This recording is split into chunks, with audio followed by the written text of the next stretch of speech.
Western world is built on the wisdom and traditions of the ancient Greeks. Yet much of what we know about them is based on legend and anecdotes.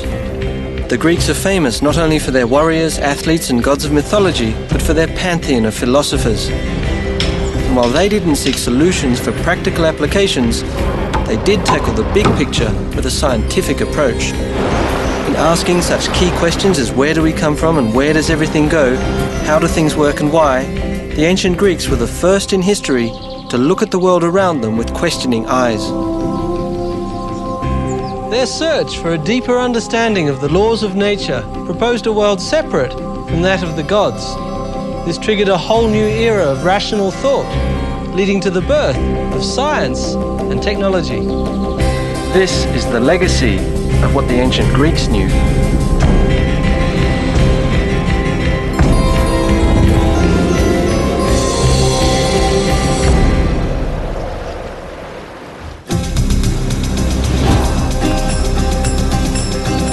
What today is the western coastline of Turkey was once the epicenter of the ancient Greek world. This region, called Anatolia, was the cradle of Western thought and the birthplace of science and technology. The fact that it happened here was no coincidence. Several factors contributed to this first scientific view of the world. The ancestors of many of these locals here were Ionians, a Greek tribe that originated in the Peloponnesian Peninsula. The Ionians were expelled from their homes by a marauding seafaring people. With nowhere else to go, the Ionian immigrants landed here, some 300 miles to the east, on the opposite side of the Aegean, which now belongs to modern Turkey. Not surprisingly, forced migration had taken a toll, one that would soon become their asset.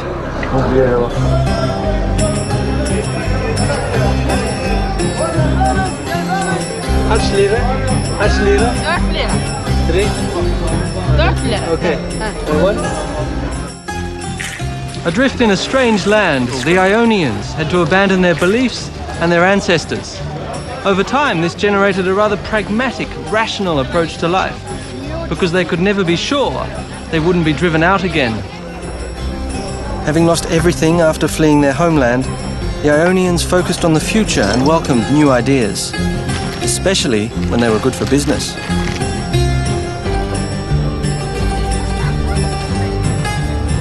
Given their location, their trade and their harbours, the Ionians were happy to take practical ideas from anyone, whether Egyptians or Babylonians, Persians or Mesopotamians.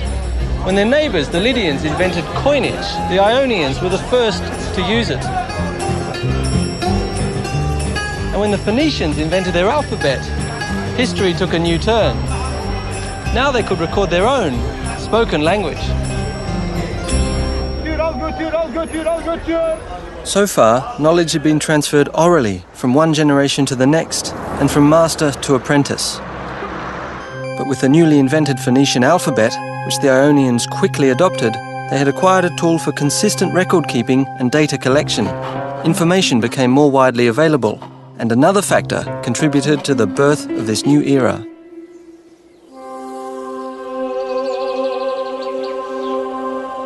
Up until that time, the world was believed to be ruled by gods, who expressed their anger through natural phenomena, filling the ancients with fear.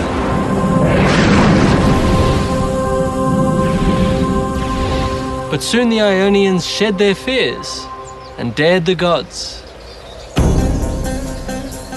These are the remains of a city that became the springboard for some of mankind's most amazing discoveries. In the 6th century BC, this was the center of the universe. This is Milet, ancient Miletus, the birthplace of science and technology.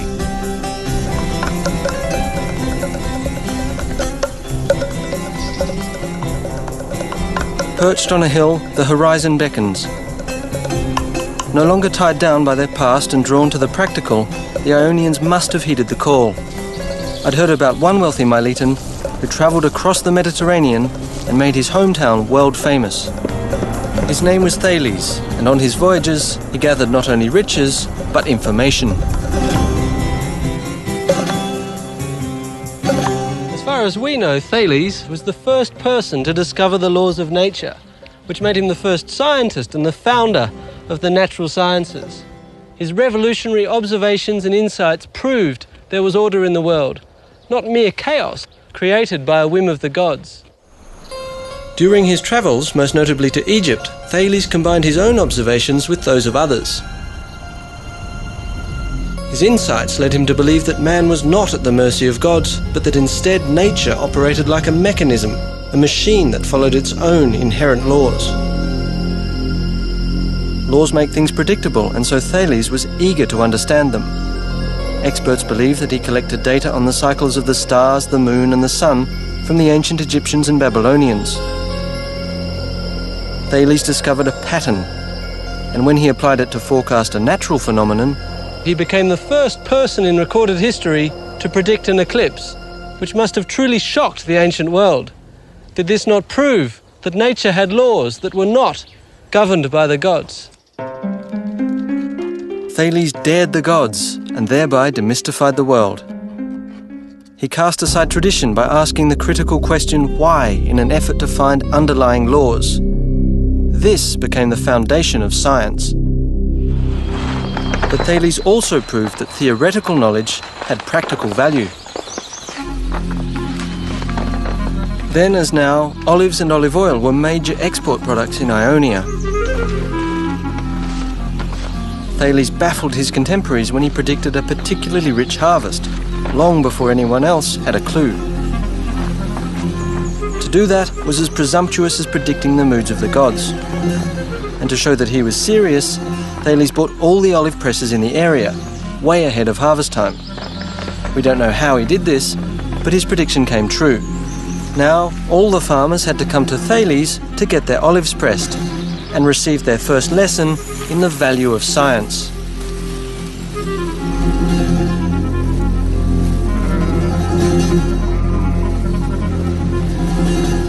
The traditional lines and angles of the rich farmlands around Miletus surrounded Thales.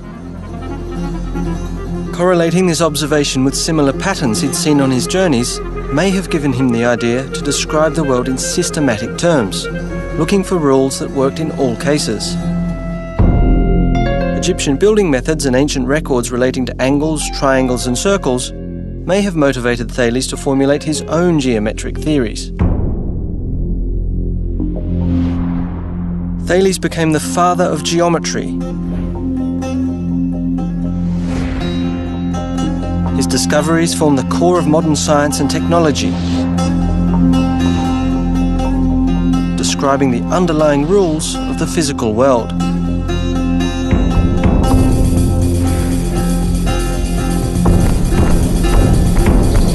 My next stop was Priene, a city just a few miles outside Miletus, where the Greeks took geometry literally to a whole new level. This is the most stunning piece of engineering. I can't believe anyone would want to build a town into a hillside.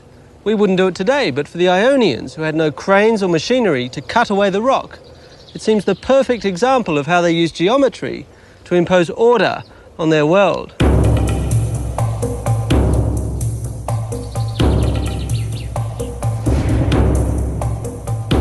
In the 4th century BC, some 4,000 people are believed to have lived here. To organize the city and make it beautiful, the Greeks used a grid system. No one is quite sure how they created these city blocks. One theory says that city planners used a standard set square for the corners and extended the sides with cords and pegs. By measuring the diagonals of the resulting rectangle, they could establish that the blocks had equal sides. 2,500 years later, we still use the grid system. It defines most American cities and towns. But the Ionians applied the grid system ruthlessly, ignoring the steep slope, to establish the city's layout along a north-south axis.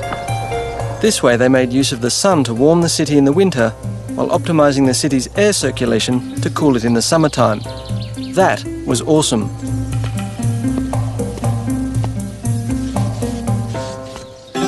Wandering through these ancient ruins, these broken columns, I marveled at their perfection. In their search for the underlying rules of nature, the ancient Greeks discovered cosmos.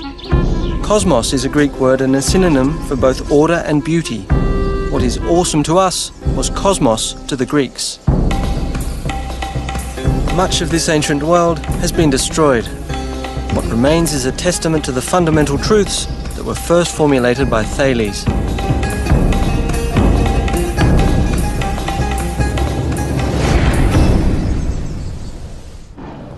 To follow the course of science and technology to its next milestone, I crossed the Aegean to visit another truly groundbreaking site, one which in antiquity was considered a world wonder.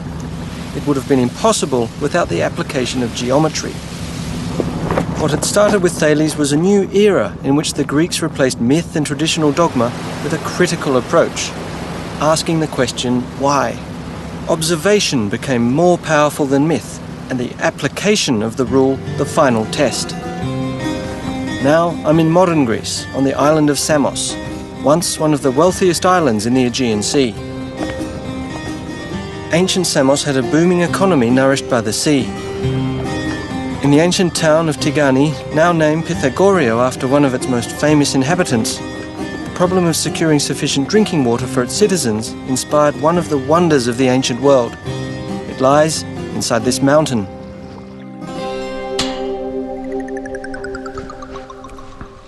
Believe it or not, they used geometry to build this tunnel. I'm in the Eupolinus tunnel, named after the ingenious engineer who designed it.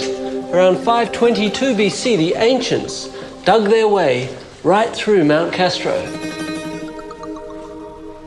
Water was brought from the Aghiades spring to the northern mouth of the tunnel.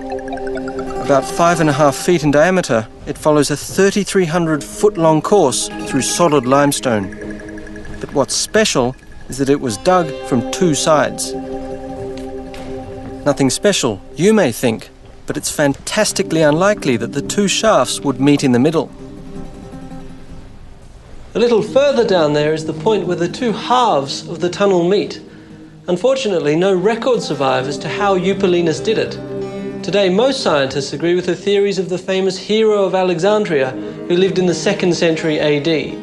Here's how Hero said Eupolinus did it. Ancient engineers measured the distance around Mount Castro using right angles. All eastward distances minus the westward ones equaled one side of a right triangle. The sum of all north-south distances equaled the length of the second side, and the line connecting the two sides equals the proposed course of the tunnel. By sighting along smaller right triangles aligned at each entrance, Hero believed they used markers to maintain the tunnel's course. Unfortunately, the midsection of the tunnel where the two shafts meet was closed for fear of a cave-in, but I was told the precision of their measurements was astounding. It deviates by only about 3 feet vertically and 20 feet horizontally.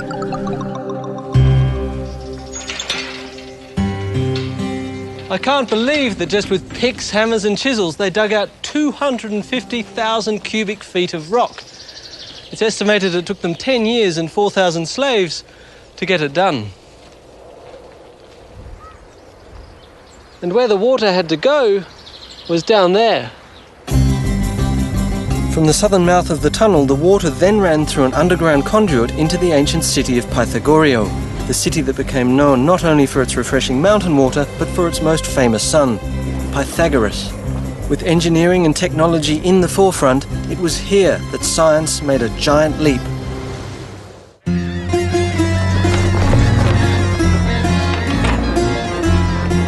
Looking for the roots of science, I found myself in Pythagoras on the Greek island of Samos. The city's namesake, Pythagoras, is familiar to everyone who's ever opened a math book because he was a famous mathematician. As a young man, he's said to have met Thales, and like Thales, Pythagoras was an avid observer. But Pythagoras was also a musician. He played the lute, a traditional Greek instrument. Music was and is an integral part of Greek culture. Observation combined with music and math led him to an important insight. Experimenting with a single string, Pythagoras recognized an astonishing relationship. Some people credit Pythagoras as one of the most important men who ever lived. It all started with his famous monochord experiment when he opened our eyes to an astonishing phenomenon. He discovered that the sound of a plucked string correlates to its length, here's the critical bit, in a ratio that can be expressed in numbers. Pythagoras' theory was that there was a correspondence between musical intervals and the length of a string. He connected musical consonances to simple ratios. These ratios represent the different tones in music.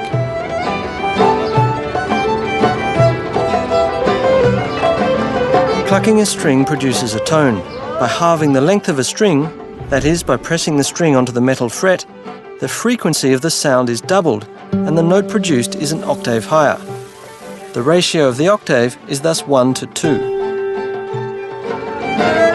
Pythagoras believed the mathematical order to music was an example of the principle of number which underlies the universe. To Pythagoras, number was a physical quantity discovered by experiment. Order and harmony, beauty and proportion, expressible in mathematical numbers, that was the idea of cosmos. Pythagoras believed in it, and many with him, even Einstein. The experiment with the monochord nurtured the belief among the ancient scientists that there was an underlying rule to everything. Pythagoras' thought of harmony extended beyond the cosmos. Beauty was everywhere, and he sought harmony in the underlying principles of everyday life. In his schools across Greece, Pythagoras taught seminars on harmony from within, following the theory of a healthy mind inside a healthy body.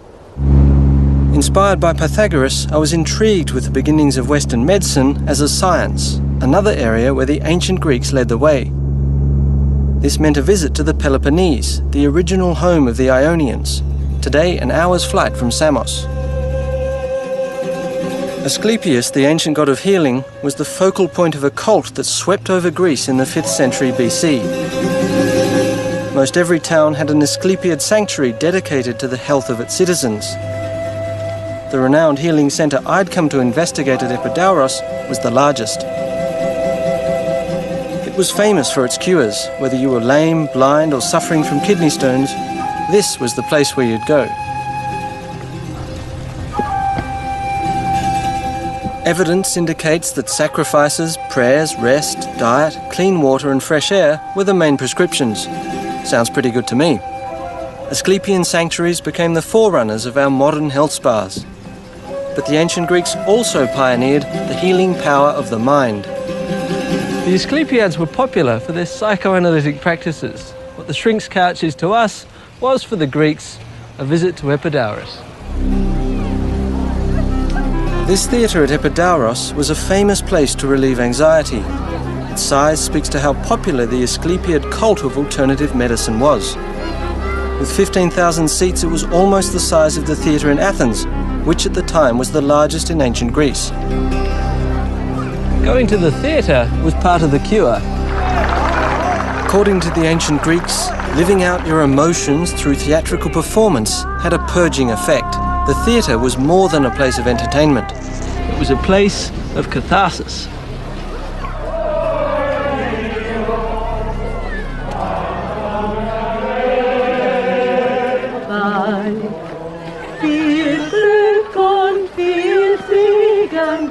Today, however, coming to Epidauros means sharing one of the acoustic wonders of the ancient world.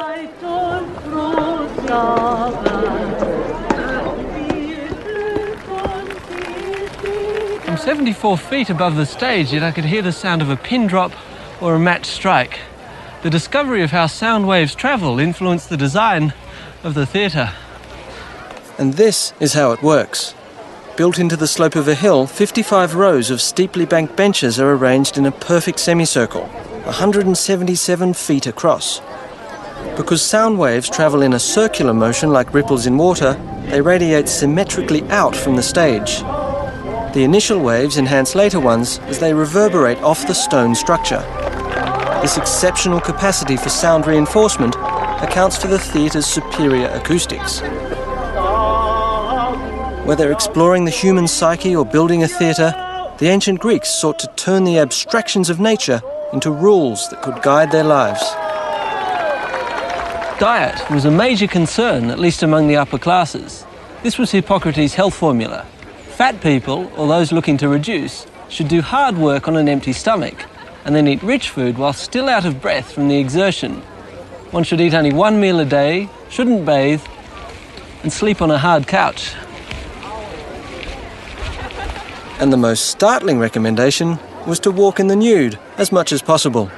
All those who wish to gain weight should do the opposite. It's what the ancients knew. What can I tell you? Athens echoes with the achievements of its ancient founders like no other city in Greece. Here, the ancient Athenians built their most sacred temples, lending form to their gods, creating homes for them in stone with an astonishing sense for beauty. While we might appreciate their outward beauty, the ancient Greeks understood that beauty had an underlying formula. They knew the secret to beauty was proportion, which later generations called the golden section. Simply put, a straight line is divided into two unequal segments so that the ratio of the whole line is to the larger segment as this segment is to the smaller. This subdivision is called the golden section. The same ratio can be used to create a rectangle as well as a natural spiral when a portion of a circle is inscribed in each section of the golden rectangle. For many, the golden spiral reflects a pattern in nature. The Greeks' insights into ratios led to one of the greatest architectural achievements in the ancient world. The Parthenon was legendary even in antiquity.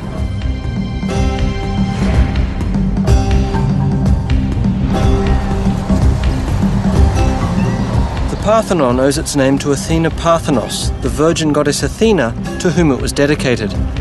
Athena was the patron goddess of Athens and also of science and technology.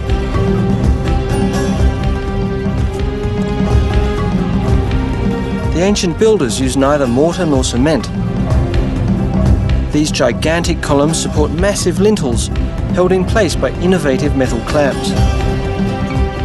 Arguably, the golden ratio makes its aesthetics so compelling that the Parthenon is a template even for modern architectural design.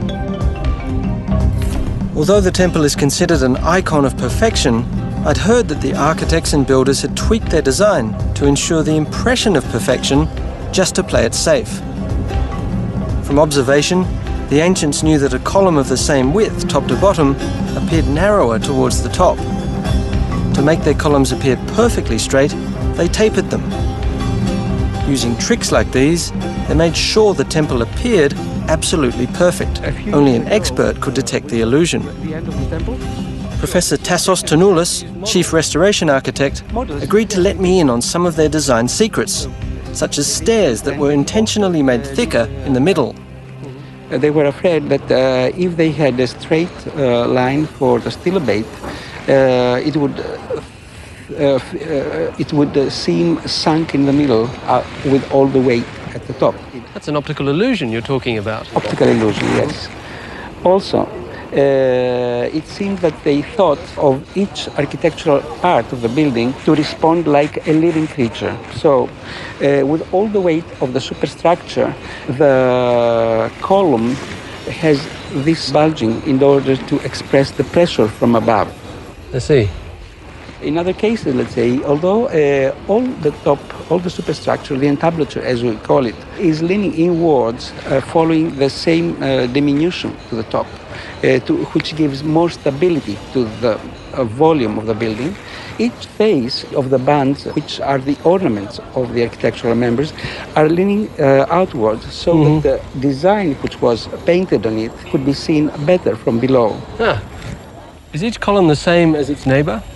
No, according to the design of the temples or these Doric buildings, the corner columns are wider, thicker than the inner ones, so that they look stronger because they are at the corners. So what you're saying is really it's not just one optical illusion, it's a whole series of optical illusions. Yes, corrections or optical illusions are everywhere, from the very bottom to the very top of the building. All the temple is curved. I mean, there is no straight line on this temple.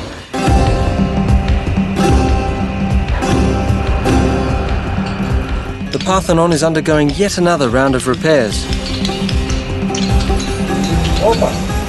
thanks to the miracle of science and technology, we can still enjoy its glory. Ironically, at around the same time this temple was built, the ancient Greeks also laid the foundation for these modern machines that now restore it.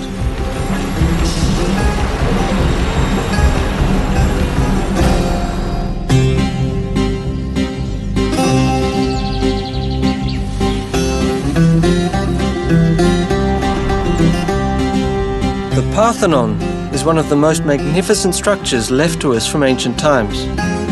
As I watched the restoration work at the Great Temple, it struck me how much the ancient Greeks contributed to our world. From Pythagoras' discovery 200 years earlier of the correlation between nature and numbers, the ancient Greek scientists had come a long way. Their insights led to Archimedes' discoveries of the principles of mechanics.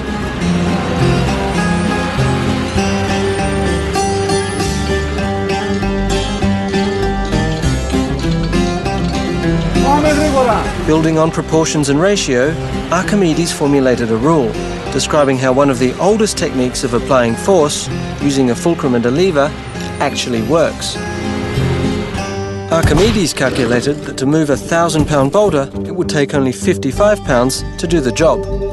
Using a lever 40 units long, with the fulcrum in the middle, the boulder won't budge. But moving it 2 units from the rock and putting 50 pounds on the other end balances the lever. Because the ratio of the lever's length from the fulcrum, 40 over 2 times 50 pounds, equals 1,000 pounds. Add 5 pounds, and Archimedes could put his boulder just where he wanted it. What Archimedes' law says is, in essence, the longer the lever, the easier the job.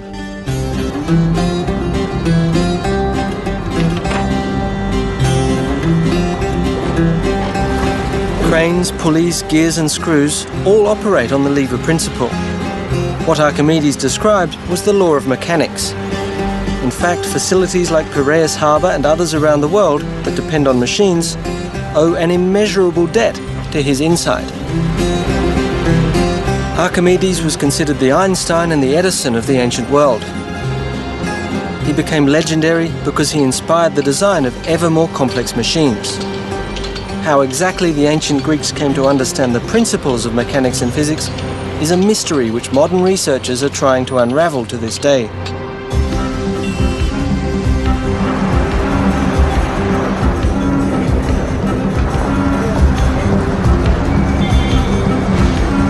In Athens, I visited the second International Conference on Ancient Greek Technology at the War Museum, where scientists and researchers from around the world were exchanging their latest findings.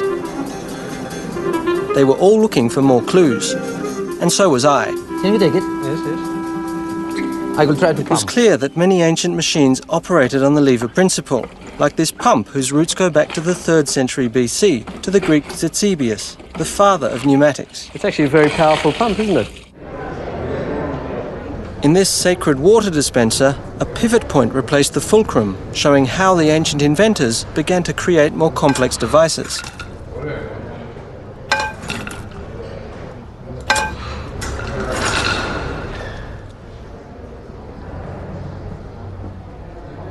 Meanwhile, Archimedes applied his mechanical principles to a practical purpose. This device is an Archimedes screw. It's a simple but ingenious machine. All it is an inclined plane, here in the form of a plastic tube. As the screw is turned, the plane, the tube, carries water to the top. There it comes. The Egyptians used the Archimedes screw to lift water from the Nile to irrigate their fields. Today, many people think that Archimedes was the first who took the step from simple to more complex machines. Evidence that the Greeks had already developed complex machines began to surface only a century ago. In 1901, a shipwreck was found off the coast of Antikythera, one of the Ionian islands south of the Peloponnese. It revealed for the first time how vast the ancient scope of insights and knowledge must have been. The sculptures found in the wreck were dated back to the 1st century BC. They reflected an unparalleled level of craftsmanship and artistry. Overshadowed by the beauty of these statues, the fragments of one of the biggest scientific discoveries in ancient history remained undetected until 1976. This amorphous lump was covered with marine growth, but X-rays conducted in 1993 revealed complex gear wheels inside. With a mechanism this old, the big surprise was that there were gear wheels at all. They weren't supposed to have been invented until some 1,500 years later. So this insignificant-looking piece turned out to be one of the greatest technological finds ever. Corroded and crumbling after being submerged in seawater for 2,000 years, its dials, gear wheels and plates have presented scientists with tantalising questions. One of these scientists is Michael Wright, a British researcher who had built a replica which he introduced at this conference. This is an extraordinarily complicated machine, but what does it do? Well, according to me, it's a planetarium. Remember, this is a time when people thought of the Earth as the centre of the universe. It shows the places of the Sun, the Moon, and the 5 planets that they knew about in the sky. And the back dial has supplementary information which is useful, such as counting off the years. Right. Is it as complicated as it looks? How many gears are there? How many moving parts does this have? That's into hundreds. I can tell you for a fact I've got 76 gear wheels in here. 76 gear wheels, and that's an exact replica of the original? The original, I find 31 wheels in what's left. But you have to understand that in making sense of what is left, you have to add a lot more. Right. It's terribly badly wrecked. I see. You've disassembled it for us and it's in a complete mess all over the table, so I'm sure you're going to dread this question, but can we see it moving? Yes. Well, you'll see it moving as I put it back together, first of all, but I'll put it back together. It took him nearly 20 minutes to put it back together. But it was thrilling to see this 2,000-year-old instrument in working order. This is the moon, which we've now got to adjust. The sun and the moon are together now, so that should be new moon. So we should see it as wholly black. Like that. May I... Please, have a go. Be my guest. I love that lunar mechanism there. It's beautiful. Well, here's the moon going round fast, and its phase showing here. Here's the sun pointer. Below the sun pointer is the day pointer working on the calendar. They go almost together, but sometimes one first, sometimes the other. And then there's Mercury just going ahead of the sun. That's the Mercury pointer. Here comes Venus under the sun pointer. There. Yeah. And over here we've got Mars, Jupiter, and Saturn all coming together. It's a very special day. Jupiter's aligned with Mars. The inventor of the Antikythera mechanism is unknown, but others before him had already attempted to build a model of the heavens as a machine. In fact, records indicate it was again Archimedes who built the first planetarium. Unfortunately, all that remains is this 18th century etching called Rowley's Orrery, suggesting what his invention might have looked like. Compared with the knowledge and devices available at the time, Archimedes' idea was light years ahead. Finding practical solutions was one thing, but asking daring questions was quite another. Who was going to provide the answer if the gods no longer could? It was one thing to say that Apollo pulled the sun across the horizon, and quite another to ask why ships float. In their quest to understand the environment, the ancient Greek scientists were intrigued with the question of why some objects float and others sink. If you put a rock in water, it sinks. It will also, in a confined space like this one, tip water out over the edge. What is happening is that the rock is pushing aside its own volume of water. This is called water displacement. Now, if you put a piece of wood in the water, it floats. It also displaces water, but it won't sink. What is happening here? The block and a ship float for the same reason. Although modern ships are made of heavy materials like steel or concrete, they float as long as the ship, or a wooden block, weigh less than the water they displace. The air inside the ship's hull helps lower the overall weight of the ship compared to the volume of water it displaces. This effect is called buoyancy.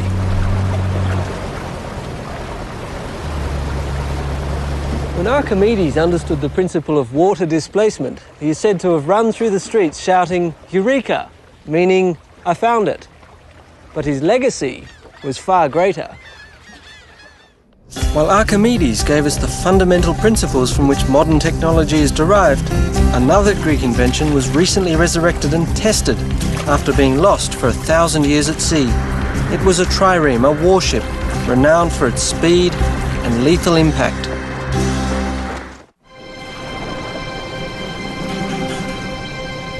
The sea has always been an integral part of Greek history and culture, because in Greece, no place is further than 100 miles from the ocean.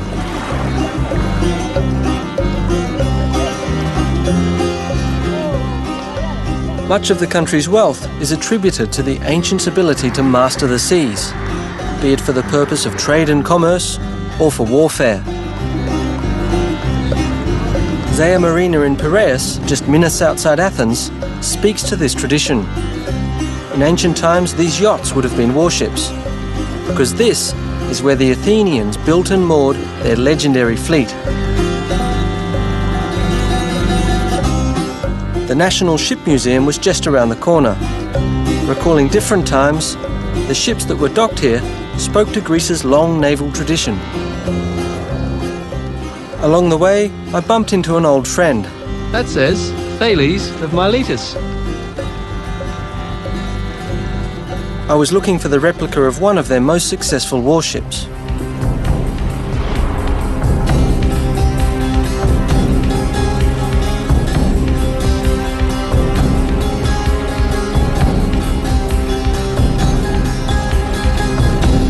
Kept at the Ship Museum among some of the famous vessels of modern Greece is the ship behind me, the Olympias. It's an exact seagoing replica of a trireme, one of the most legendary vessels of ancient times. Ships like these became the pride of the ancient Greek navy and the terror of the Mediterranean Sea. All we know about triremes comes from the playwright Aeschylus, the founder of Greek tragedy. In his eyewitness report, he tells us of the triremes defeating the Persian invaders in the Battle of Salamis, despite being severely outnumbered.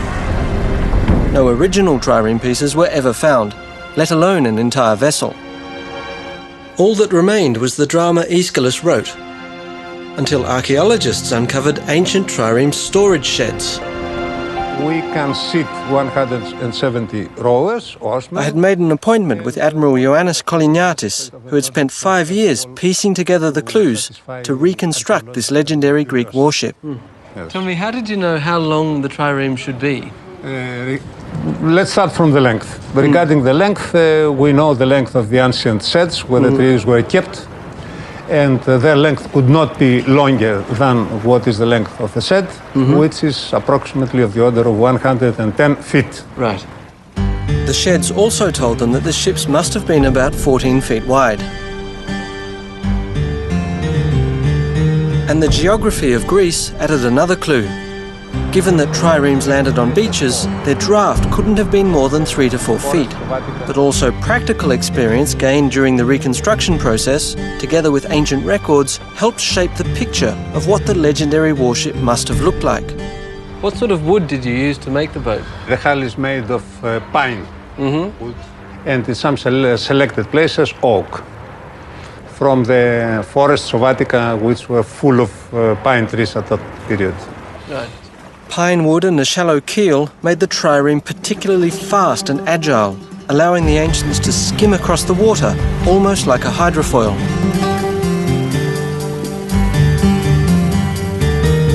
Another crucial source to the secret of the trireme was a list of Athenian naval supplies found in the 19th century.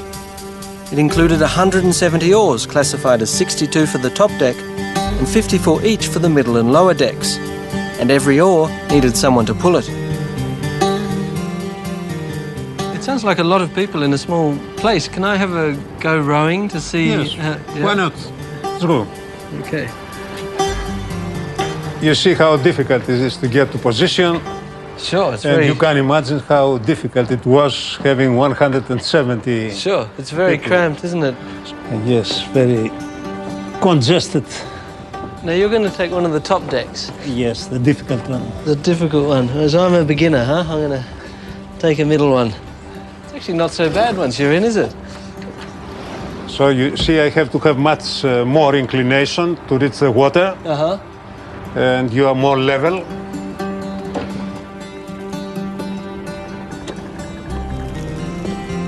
And I am much more to the limit.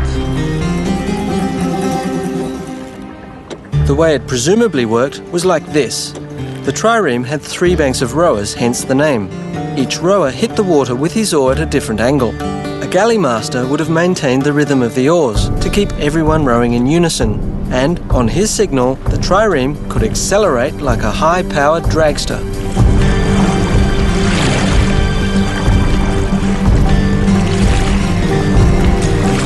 Using all these clues, the Olympias was built.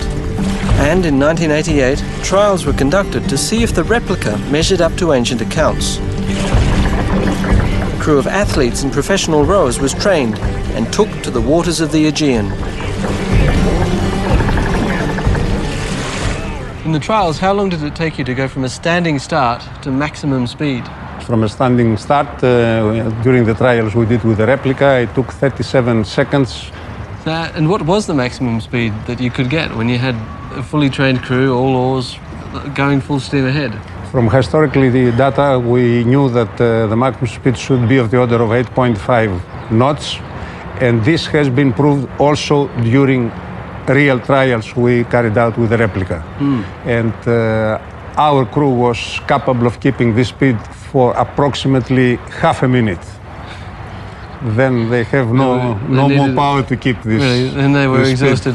As the test showed, the endurance of the Greek navy remains legendary, maintaining an average speed of 7.5 knots, that is roughly 9 miles per hour, for 24 hours certainly seems more legendary than realistic. But then again, these were warships and their speed was a matter of life and death.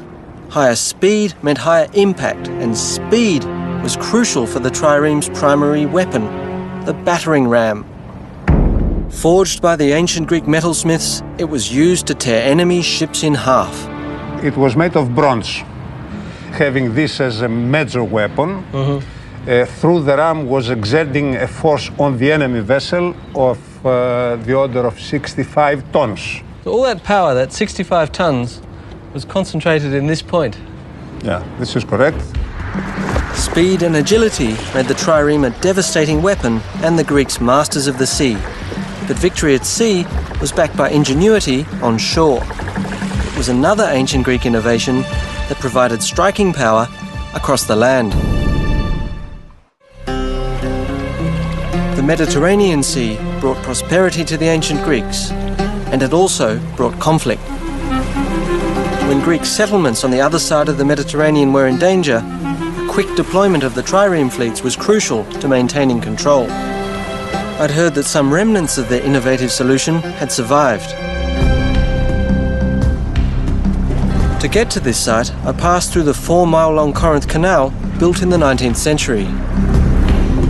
It cuts across a strip of land that divides the Greek mainland and the Peloponnesian Peninsula. The ancients called this land bridge Corinth of the Twin Seas. The idea for a canal at this strategic point goes back more than 2,000 years to the ancient Greeks.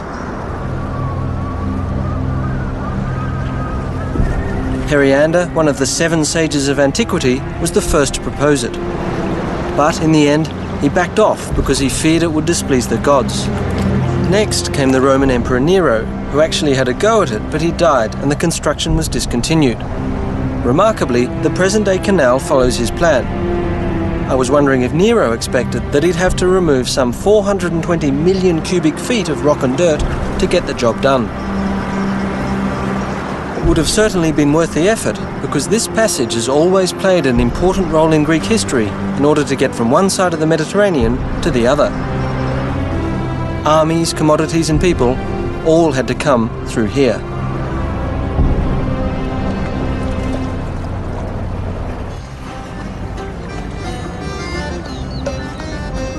But it was way back in the 6th century BC when the tyrant of Corinth, Periander, built the Diolkos instead of a canal.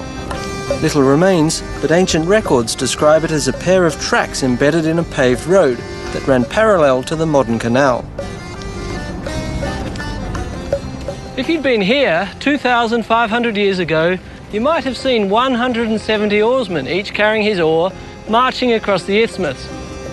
Meanwhile, their trireme had been hauled up onto the land and was being dragged along this track. The Diolkos served as a shortcut, 4 miles on land instead of the 250 miles sailing their fleets around the peninsula became a crucial advantage in the ancients' coastal defence. Along the 2 stretches of the Diolkos that remain, I examine the deep grooves. Often called the world's first railroad, it is unclear exactly how the tracks were used. But whatever the method was, it must have worked well because the Diolkos was in operation for an astonishing 1,300 years, carrying merchant vessels and warships for the greater glory of Greece. For almost as long, another ancient invention helped bridge a giant gap, and while it wasn't a geographic triumph, it catered to the ancients' spiritual needs. It was believed to be the meeting point of 2 sacred eagles that marked the centre of the world. High on a cliff near Mount Parnassus, the home of the Muses, lies Delphi. Its name derived from the word Delphos, meaning womb or belly.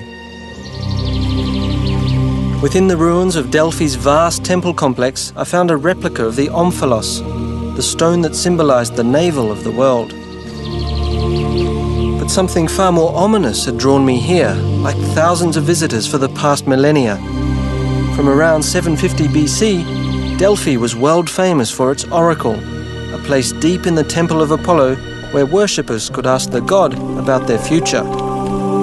Questions were answered by the priests, who interpreted the responses of a female vessel through whom Apollo spoke. Surprisingly, modern research has revealed just how much the Delphic prediction relied on a scientific method. It's a little-known fact that the priests of Delphi relied on hard data and concrete knowledge. Fragments of information about foreign customs, politics, even the weather were systematized in a sort of interdisciplinary think tank of about 90 priests. They were the best-informed people of ancient times, and given enough time, they could come up with an educated guess on just about anything. The answers were ambiguous, yet plausible, and a dash of specifics infused here and there made them downright awe-inspiring. Warriors and kings like Alexander the Great came here for a sign, a hint from the gods about the destiny of their nation. Today, we know they were in good hands. The priests of Delphi were in contact with informants and other priests throughout the ancient world. They even instituted what we today would call the first central intelligence database. They may even have used statistics and calculations. Methods similar to those first applied at Delphi are still in use today. Relying on information instead of the gods, the Delphic priests laid the foundation for systematic data collection. In fact, Delphic oracle forecasting methodology is recognized across the business world today. It's always a bit humbling to realize just how much the ancients knew. It's tempting to look into the future for answers to some of the most persistent questions of science and technology, when in fact there are clues in the past. The ancient Greeks found underlying relationships in ratios and numbers that, for all we know, may still hold the key to the harmony of the universe. They uncovered the fundamental principles of mechanics that govern our world and established the basics of modern technology. They were the first to ask the crucial question why and to demand a rational scientific answer. In many cases, the answers they provided continue to be the best we have. In ancient Greece, 2,500 years ago, a revolution of the mind made the earth tremble. In so doing, the ancient Greeks opened our eyes not only to the underlying rules of nature, but to the world and the universe beyond.